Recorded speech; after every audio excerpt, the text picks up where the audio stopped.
On how common trauma is from Waking the Tiger. Few people question the seriousness of problems created by trauma, yet we have difficulty comprehending how many people are affected by it. In a recent study of more than 1,000 men and women, it was found that 40% had gone through a traumatic event in the past 3 years. Most often cited were being raped or physically assaulted, being in a serious accident, witnessing somebody else being or injured. As many as 30% of homeless people in this country are thought to be Vietnam veterans suffering from post-traumatic stress. I don't know how old this book is, so this might be outdated, but somewhere between 75 and 100 million Americans have experienced childhood SA or physical abuse. The conservative AMA estimates that over 30% of all married women, as well as 30% of pregnant women, have been beaten by their spouses. Beatings of pregnant women are also traumatic to the fetus. War and violence have affected the lives of nearly every man, woman, and child living on this planet. Many other people have traumatic symptoms that go unrecognized. For example, 10 to 15% of all adults suffer from panic attacks, unexplained anxiety, or phobias. As many as 75% of the people who go to doctors have complaints that are labeled psychosomatic because no physical examination can be found for them.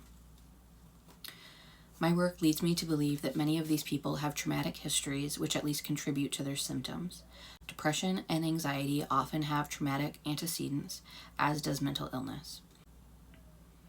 Thus, a seemingly minor event can give rise to a sudden breakdown similar to one that might be caused from a single traumatic catastrophic event.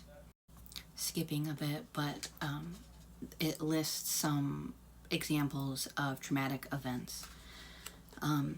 Fetal trauma, which can be intrauterine, birth trauma, loss of a parent or close family member, illness, high fever, accidental poisoning, physical injuries, including falls and accidents, all forms of abuse, of course, witnessing violence, natural disasters such as earthquakes, fires, and floods, certain medical and dental procedures, surgery, particularly tonsillectomies with ether operations for ear problems and for so-called lazy eye.